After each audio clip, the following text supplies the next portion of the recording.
Hi, this is Russell with Community Financials, the nationwide provider of accounting and other remote services for homeowner associations and condo communities.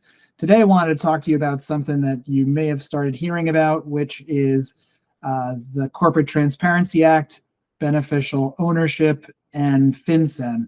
It is January 2024. This is something that is being brought to your attention because as board members, you are members of the, or decision makers of the entities, which are corporations, not-for-profit corporations, but corporations nonetheless. So in 2021, the federal government started the Corporate Transparency Act, which is to prevent the illegal movement of money by people with corporations, and also for breaking U.S. laws. They did not exempt condos and HOAs. So what this means is that if your condo or HOA was formed prior to this January 1, 2024, you have through the end of this year till January 2025 to submit a form that shows who the corporate officers are, or the board members. And you need to provide their name, their birth dates, their addresses, and a driver's license or passport number. If somebody moves, it's got to be updated. If somebody changes off the board, it's got to be resubmitted as well. And each time you do this, you either have to do it on your own or you pay somebody to do it, so it could be just another one of those nuisances that you have to do. Why is it important? Because at this point, all community association boards in the country have to do this, have to submit it. And the penalty for not submitting it is $500 a day. Plus also there could be a criminal penalty of $10,000 and up to 2 years of jail time. So it is causing a lot of boards to be nervous about what they have to do. One of the things that we wanted to talk about today is why is this going to be impacting condos and HOAs, and is there anything that's being done to exempt this? And so first I want to show you or talk to you about Community Associations Institute, which is an international body that provides education and for both board members and managers, as well as helping to advocate on behalf of community associations and also for legislation and the judicial system and the courts. So one thing that they're doing is taking they are taking action in order to try and exempt boards from having to do this for condos and HOA corporate entities. So I would say stay tuned. We're going to keep you updated on this, and I've got a link to a blog post down below that has additional links for this.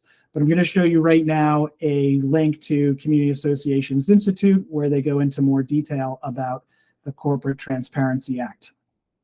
All right, here's Community Association Institute's page on the Corporate Transparency Act and all you need to know about it. There's a link to this in our show notes here, and it's going to be the blog post at Community Financials, or the link that'll take you here.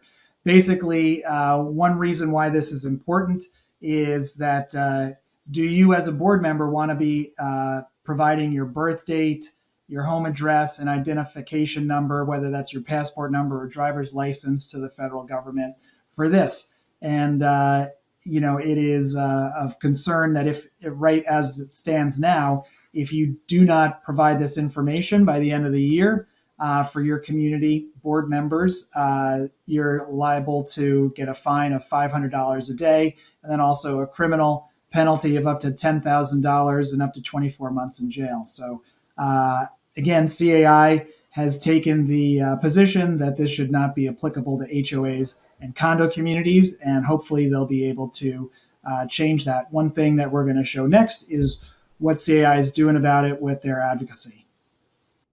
Next is what can you do about it? So what you can do about it is there is a way to get in touch with your legislators. So Community Associations Institute Advocacy has a web page where you'll be able to put in your information and let your voice be heard. I'm going to show you a little screenshot of that site. Here is CAI's Advocacy Center, and you can see more about the Corporate Transparency Act and what they're doing in order to protect you from and exclude you as board members from having to be part of this with your community association, your HOA, and your condo community. So here's where you can review the message that goes to the legislators. Here's where you can put in your personal information, and then here's where you hit send, and then it gets logged as another person who doesn't believe that this should be applicable to HOAs and condos. So hope you take action and add your name to this as well. This might be the one time when it pays to procrastinate. So it may be in the board's best interest to just take a wait and see up until July of this year, and we'll see whether CAI has been able to make the change to exempt HOAs and condos from the Corporate Transparency Act and FinCEN, or the Financial Crimes Enforcement Network, which is the agency that is administering this. So we'll take just stay tuned with us. Either you can take a look on our YouTube channel or communityfinancials.com and our blog, and we'll keep you informed. And anyway, I just wanted to get this out while it is top of mind for me, and I'm starting to see more and more questions around it. And I'll talk to you soon. Bye for now.